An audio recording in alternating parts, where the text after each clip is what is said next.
बिस्मिल्लाहिर्रहमानिर्रहीम। प्रोबेबिलिटी का ये शाहिद जमाल का चैप्टर 9 है। इसको रिवीजन कर रहे हैं हम, देख रहे हैं कि इसमें क्या क्या चीज़ें आ रही हैं।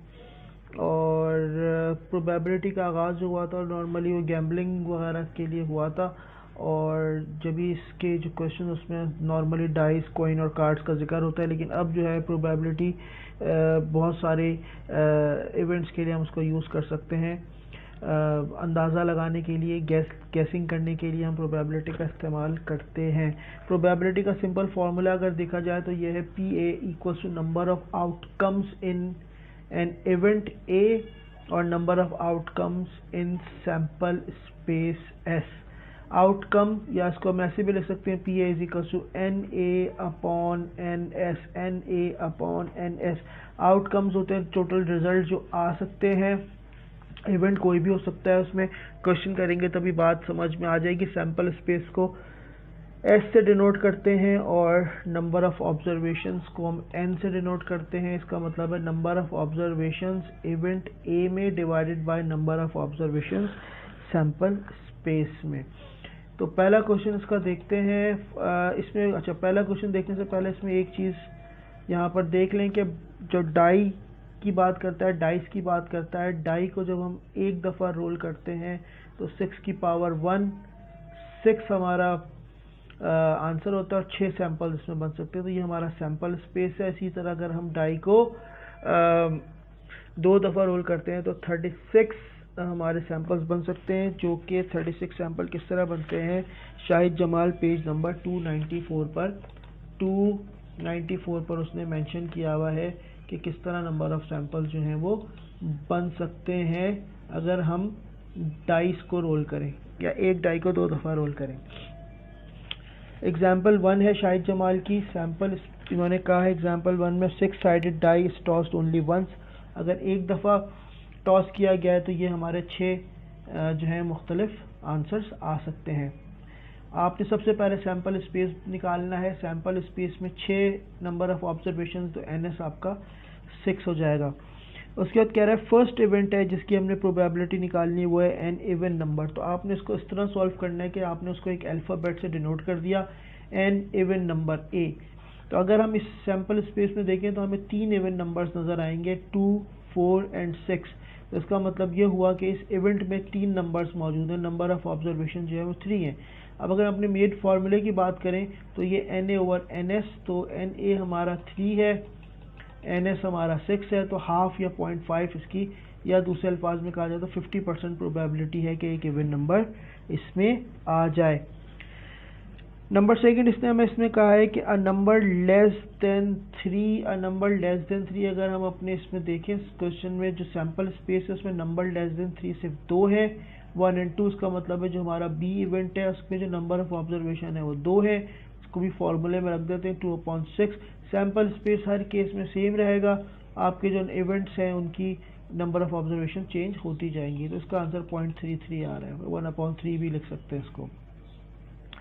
तीसरा इसने केस कहा है 4 और हायर नंबर। 4 और हायर नंबर का मतलब है 4, 5, 6 तीनों आ सकते हैं। इसका मतलब है सैंपल स्पेस आपका सेम रहेगा। नंबर ऑफ इवेंट जो है C में, नंबर ऑफ ऑब्जर्वेशन C में है 3, 3/6 या 0.5 या हाफ हमारा आंसर आ जाएगा। 4 में कह रहा है 7 इसमें मौजूद नहीं है, तो प्रोबेबिलिटी नहीं होगी। आंसर नल सेट की सूरत में देना, 0 नहीं लिखना आपने। E है a number from 1 to 6। Number जो 1 to 6 है, 1 2 3 4 5 6, 6 इस इवेंट में 6 ऑब्जर्वेशन है। सैंपल स्पेस भी 6 है, 6/6। इसका मतलब 100% आपकी प्रोबेबिलिटी है। आंसर 1 आ रहा है। आपके आंसर की रेंज जो होगी वो 0 से 1 के दरमियान होनी चाहिए। 0 से छोटा नेगेटिव आंसर नहीं होगा, 1 से बड़ा आंसर नहीं होगा। नेगेटिव आंसर नहीं होता प्रोबेबिलिटी में, 1 से बड़ा आंसर प्रोबेबिलिटी में नहीं होता। अच्छा जी, उसके बाद अब हम देख रहे हैं एग्जाम्पल 2, एग्जाम्पल नंबर 3 जो बुक में दी हुई है। Pair of dice is rolled once, page 294 पर ही है।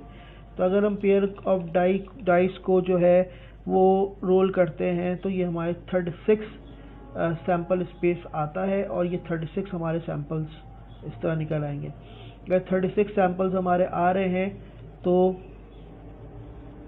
इसमें पहला जो इन्होंने कहा है वो कहा है कि फर्स्ट इन्होंने कहा है कि अ टोटल ऑफ 6। अब टोटल ऑफ 6 हमें ऐसे लेना है कि सैंपल के अंदर जो दो नंबर्स आ रहे हैं उनको प्लस करने तो 6 आना चाहिए। तो ये 1 + 5 6, 2 + 4 6, 3 + 3 6, 4 + 2 6, 5 + 1 6। तो ये 6 आ रहे हैं। तो ये कितने टाइम्स आ रहे हैं? 1 2 3 4 5 दफ़ा आ रहा है। इसका मतलब है NA हमारा 5 हो जाएगा। 5/36 हमारी प्रोबेबिलिटी हो जाएगी। उसके बाद उसने कहा है टोटल ऑफ 13। टोटल ऑफ 13 नहीं आ सकता क्योंकि आपका जो मैक्सिमम टोटल है वो 6 + 6 12 होगा।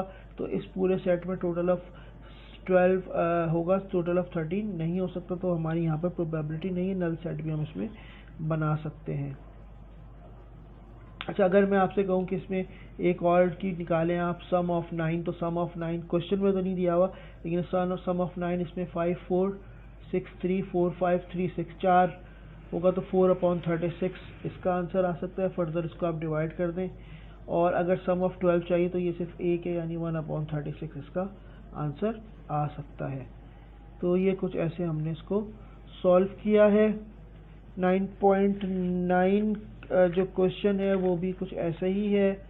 जो एक्सरसाइजेज दी हुई हैं उसमें 9.9 का A, find the probability of appearing a total more than 7 when dice are thrown, when 2 dice are throne.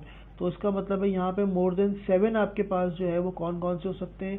2 6 3 5 4 8 भी हो सकता है, 9 भी हो सकता है, 10 भी हो सकता है, 11 भी हो सकता है, 12 भी हो सकता है। सारे मोर देन 7 है आपके पास। जो टोटल आ रहे हैं 15, तो 15/36 आपका आंसर है। 5/12 आपका आंसर आ सकता है। इसके बी पार्ट में कह रहा है pair of fair dice is rolled once, what is the probability that 2 faces show the same number. इसमें अगर हम सेम नंबर देखें तो हमारे पास वो 6 होंगे। सेम नंबर 1 1 2 2 3 3 4 4 5 5 और 6 6। तो 6/36 या 1/6 हमारा आंसर इसका आ सकता है। इसी तरह 9.11 अगर देखी जाए एक्सरसाइजेज में, तो 9.11 में कह रहा है 2 dice are rolled, what is the probability that the sum of dots on both the side is 7। Both the side पर सम ऑफ डॉट जो है वो 7 होना चाहिए। तो बोथ द डाइस का जो सम है वो 7 होना चाहिए। तो 7 जो है वो आपका सम आ रहा है ऐसे 1 6 2 5 3 4 4 3 5 2 और 6 1। तो ये आपका अगर आप सम करते हैं तो ये सम 7 बनेगा। 6 ऑब्जर्वेशन है, 6/36 हो जाएगा आपका आंसर। इसी तरह 4.12 है, ये भी आपने ऐसी सॉल्व करनी है। फिर pair of dice is rolled 9.13 भी आपके इसका ए पार्ट भी ऐसे ही सॉल्व होगा। तो ये इस तरह आपने इसको सॉल्व करना है। ये आपके हो गए डाइस के हवाले से। उसके बाद नेक्स्ट स्टेप हमारा कॉइन्स का। और कॉइन्स जो है वो उसमें आपके पास क्योंकि हेड और टेल होता है, तो सैंपल स्पेस अगर 2 की पावर 1 रखी जाए, एक दफ़ा अगर कॉइन को टॉस करते हैं तो आपका सैंपल स्पेस 2 होगा। कॉइन को 2 दफ़ा टॉस करते हैं सैंपल स्पेस 4 होगा। कॉइन को 3 दफ़ा टॉस करते हैं सैंपल स्पेस 8 होगा। और कॉइन को अगर 4 टाइम्स टॉस करते हैं तो सैंपल स्पेस 16 होगा। ये इसका 16 सैंपल स्पेस आ रहा है अगर हम इसको 4 टाइम टॉस कर रहे हैं। 3 टाइम टॉस कर रहे हैं तो 8, और 2 टाइम्स टॉस कर रहे हैं तो 4, 1 टाइम टॉस कर रहे हैं तो हेड और टेल आपके पास आएगा। तो इस तरह सैंपल्स आपने बनाने। सैम्पलिंग वाला चैप्टर अगर किया हुआ है तो ये विद रिप्लेसमेंट से हम इसको सॉल्व कर सकते हैं। उसके बाद अगर हम एक्सरसाइज नंबर 2 पे आ जाएं, तो एक्सरसाइज नंबर 2 हमें ये कह रही है कि a fair coin is toss 3 times, what is the probability of getting exactly 2 heads, at least 2 heads. तो एग्जैक्टली 2 हेड्स अगर हम 8 टाइम्स, ये वाला 8 टाइम्स में एग्जैक्टली 2 हेड्स, एक ये है, एक ये है, एक ये है, 3 टाइम्स आपके जो है वो एग्जैक्टली 2 हेड्स आ रहे हैं। सैंपल स्पेस आपका 8 है और 3/8 हमारा आंसर हो जाएगा। फिर उसने कहा है एटलीस्ट 2 हेड, कम से कम 2 हेड्स होने चाहिए। एटलीस्ट का मतलब होता है कम से कम 2 और ज़्यादा से ज़्यादा जितने भी आपके हो सकते हैं, तो ज़्यादा से ज़्यादा इसमें 3 हेड्स हो सकते हैं, तो कम से कम 2, ज़्यादा से ज़्यादा 3 आपके हैं। तो इसका मतलब है कि HHT, HTH, THH और ट्रिपल H 2 और 3 आपके जो हेड्स आ रहे हैं उनको आपने ले लिया है एटलीस्ट 2 में। तो ये हमारे पास 4, 4/8, 1/2 हमारा आंसर आएगा। इसी तरह 9.2 एक्सरसाइज है, उसको भी ऐसे ही सॉल्व करना है। और एक सवाल ये आ रहा है, fair coin is tossed 4 times, what is the probability of obtaining 3 heads, 2 heads, at least 2 heads, no head और 1 हेड। तो अगर हम इसको 4 टाइम्स कर रहे हैं तो हमारा सैंपल स्पेस 16 है, NS हमारा 16 हो जाएगा। ए में कह रहा है कि 3 हेड्स होने चाहिए, तो 3 हेड्स अगर हम इसमें देखें तो 1, 2, 3 और 4 और 4 आ रहे हैं, तो 4 आ रहे हैं हमारे पास, और 3 हेड्स हमारे पास 4 आ रहे हैं, 1, 2, 3, 4, तो 4/36 हमारी इसकी प्रोबेबिलिटी हो जाएगी। और उसके बाद उसने कहा है 2 हेड्स, तो 2 हेड्स हमारे पास हैं इसमें 1, 2, 3, 4, 5, 6 हमारे जो हैं वो 2 हेड्स हैं। और उसके अलावा इसने हमसे कहा है कि एटलीस्ट 2 हेड्स, तो 2, 3, 4 आपने लेने, क्योंकि एटलीस्ट 2 हेड्स भी हो सकते हैं, 3 हेड्स भी हो सकते हैं और मैक्सिमम 4 हेड्स भी हो सकते हैं, तो उसकी भी प्रोबेबिलिटी आपकी आ जाएगी। और उसके बाद जो है आपका अल्लाह भला करे, फिर उसने कहा है नो हेड, तो नो हेड का मतलब है कि उसमें कोई भी हेड नहीं होगा, सिर्फ टेल्स होगी, तो सिर्फ एक ही है, तो 1/16 इसकी आ जाएगी। 1 हेड का मतलब है 1 हेड इसमें 1, 2 और 3 दफ़ा जो है 1 हेड आ रहा है, तो 3/16 या 1/4 या 4, एक और भी 1 हेड होगा इसमें। ये आपका है 1 हेड, 1, 2, 1 हेड, 3, 4 है, 4/16, तो 1/4 इसका आंसर आ गया। तो इस तरह हमने इसको सॉल्व करना है अगर कॉइन्स को आपने 4 टाइम्स टॉस किया है। कार्ड्स पे आ जाएं, तो कार्ड्स की कुछ ऐसे कैटेगरीज होती हैं, 52 प्लेइंग कार्ड्स होते हैं। कार्ड्स में अब आपने यहाँ पे कॉम्बिनेशन का फॉर्मूला अप्लाई करना होता है, NCN। पैक या डेक ऑफ कार्ड जो होता है उसमें 52 प्लेइंग कार्ड्स होते हैं, 26 रेड होते हैं, 26 ब्लैक होते हैं, 26 होते हैं। इसमें जो रेड होते हैं वो हार्ट्स और डायमंड्स होते हैं, 13 ब्लैक जो होते हैं वो स्पेड्स और क्लब्स होते हैं। अच्छा, 13 में 2 to 10 आपके पास कार्ड्स होते हैं, किंग, क्वीन, जैक होता है और एक एस होता है। डायमंड्स की भी कैटेगरी ऐसे ही है, स्पेड्स भी ऐसे ही है और क्लब्स भी आपके ऐसे ही हैं।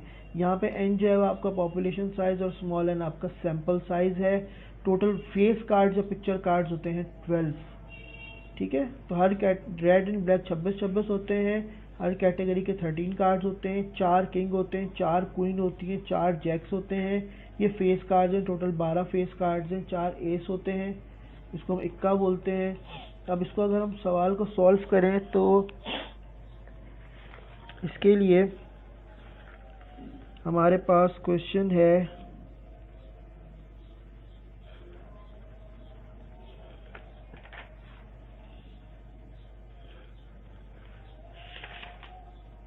एक्सरसाइज, ये एग्जाम्पल नंबर 4। एग्जाम्पल नंबर 4 में उसने कहा है card is drawn at random from an ordinary pack of 52 playing cards, find the probability that card is a jack is not a jack, jack है या जैक नहीं है। तो इसमें अब 2 प्रोबेबिलिटीज हमें निकालनी है, कार्ड जैक है या कार्ड जैक नहीं है। जैक हमारे पास 4 होते हैं, लेकिन इसका सबसे पहले हमने सैंपल स्पेस निकालना है कॉम्बिनेशन का फॉर्मूला लगा के। टोटल हमारे पास जो नंबर ऑफ कार्ड्स हैं वो 52 है, एक कार्ड सेलेक्ट करना है, तो 52C1 इसका मतलब है हमारा जो टोटल सैंपल स्पेस NS होगा वो 52 हो जाएगा। कार्ड जैक है, तो जैक हमारे पास 4 होते हैं, फॉर्मूला लगा देंगे NA निकालने के लिए 4C1, तो ये 4 ही होता है। हमारा आंसर हो जाएगा probability of event ANA over NS 4/52 या 1/13। नंबर सेकंड, उसने हमसे कहा है कि कार्ड जैक नहीं होना चाहिए, तो अगर 52 कार्ड्स, उसमें से 4 कार्ड जो हैं वो जैक के कार्ड्स हैं, तो उसका मतलब है 48 कार्ड्स हमारे जैक के कार्ड नहीं हैं। तो एन बी सेकेंड इवेंट है, B is not a jack, तो 48C1 48 और हमारा आंसर आ जाएगा 48/52। इसको एक और तरह से भी सॉल्व कर सकते हैं कि अगर आप जैक की प्रोबेबिलिटी को 1 में से माइनस कर दें तो आपको रिमेनिंग कार्ड्स की प्रोबेबिलिटी मिल जाएगी, वो भी 12/13 ही हमारे पास आ रही है। अच्छा जी, इसी तरह अब एक एग्जांपल आ रही है, एग्जांपल नंबर है बॉल्स वाली है, एग्जांपल नंबर 5, एग्जांपल नंबर 5 है हमारी है। एग्जांपल नंबर 5 में उसने कहा है कि अ bag contains 3 red and 4 black balls, total number of balls black है। मैं फिर एक दफ़ा रिपीट कर दूं, कॉइन्स और डाइस के हवाले से जब आप प्रोबेबिलिटी निकालते हैं तो उसके लिए उसका सैम्पल स्पेस तरीका बता दिया। उसके अलावा जितने भी क्वेश्चन आप सॉल्व करेंगे उसमें कॉम्बिनेशन से आपने सैम्पल स्पेस निकालना है या कॉम्बिनेशन से आपने सवाल को सॉल्व करना है।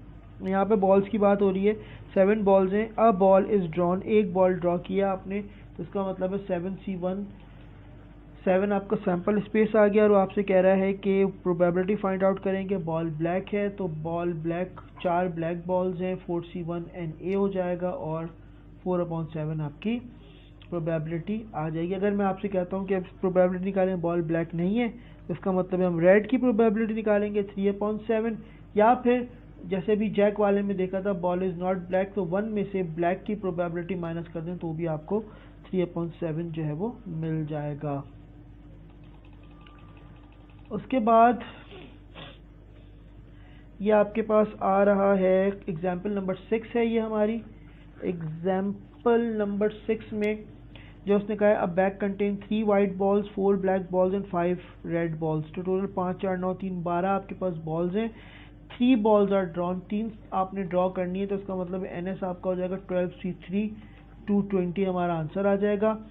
और फिर उसने 4 कंडीशन बताई हैं, ऑल 3 आर रेड, रेड हमारे पास हैं 5, तो 5 में से 3 को सेलेक्ट करना है तो 5C3 करेंगे, NA 10 हो जाएगा, प्रोबेबिलिटी हमारी जाएगी 10/220 और 1/22।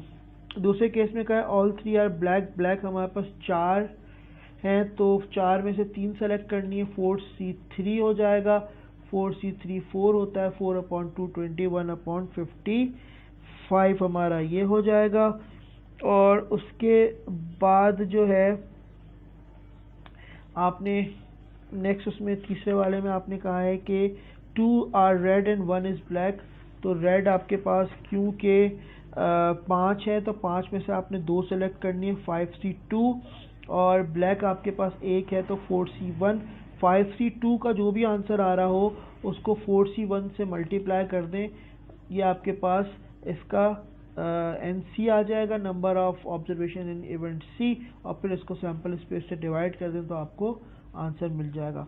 1 ऑफ ईच कलर में भी यही काम करना है आपने, 3 वाइट है तो 3C1, 4 ब्लैक है तो 4C1 और 5 रेड है तो 5C1, इन तीनों को लेकर मल्टीप्लाई कर देंगे, आंसर आएगा 60, और फिर 60 को सैम्पल स्पेस से डिवाइड कर दें तो आपको आपकी प्रोबेबिलिटी मिल जाएगी। उसके बाद एग्जाम्पल नंबर 8 है। एग्जाम्पल नंबर 8 में वो ये कह रहा है कि a room has 3 lamps from a collection of 10 light bulbs of which 6 are not good. 3 lamps हैं, लैम्प्स यहाँ पे लैम्प से मुराद है कि 3 सॉकेट लगे हुए हैं बल्ब के, या 3 होल्डर्स लगे हुए हैं बल्ब के, 3 होल्डर्स लगे हुए हैं बल्ब के। तो ये कह रहा है from a collection of 10 light bulbs of which 6 are not good, 10 में से 6 जो हैं वो ख़राब हैं, तो इसका मतलब ये हुआ कि 4 आपके जो हैं वो सही होंगे, 6 बल्ब डिफेक्टिव हैं तो 4 आपके जो हैं वो सही होंगे, नॉन डिफेक्टिव होंगे। अब ये कह रहा है कि a person select 3 at random and puts them in the sockets, what is the probability that he will have light from all the 3 lamps। अगर वो उनको लगा देता है तो तीनों में से रोशनी आ रही है, तो उसका मतलब है तीनों होल्डर आपके सही और तीनों बल्ब भी आपके सही होने चाहिए। तो आपके पास 10 लाइट बल्ब हैं, उसमें से अगर 3 सेलेक्ट करते हैं तो 10C3 हो जाएगा 120, 6 डिफेक्टिव हैं, 4 नॉन डिफेक्टिव हैं। इसका मतलब है जो 3 सेलेक्ट करने हमने नॉन डिफेक्टिव में से सेलेक्ट करने। अगर हमने इसको नॉन डिफेक्टिव में से सेलेक्ट करना है तो इसका मतलब है ये 4C3 हो जाएगा, क्योंकि उसने कहा कि लाइट तीनों से आनी चाहिए। 4C3 का मतलब है कि 4, और उसको अगर 4 को आप 120 से डिवाइड कर दें तो आपको आंसर मिल जाएगा 1/30। इसी तरह वो इसमें ये भी पूछ सकता था कि all 3 are defective. All 3 are defective को तो फिर हम डिफेक्टिव बल्ब में से ले लेते, 6C3 कर देते, और उसके बाद जो है हम उसको भी सैंपल स्पेस से डिवाइड कर देते तो हमारा आंसर आ जाता। तो इस तरह ये हमारी एक्सरसाइज है 1 to 8 शाहिद जमाल चैप्टर 9 की। तो ये इनको हमने कवर किया है। इसके बाद नेक्स्ट वीडियो में हम लॉज ऑफ प्रोबेबिलिटी देखेंगे, जिसमें mutually exclusive, not mutually exclusive, independent events और डिपेंडेंट इवेंट्स शामिल है। बहुत बहुत शुक्रिया।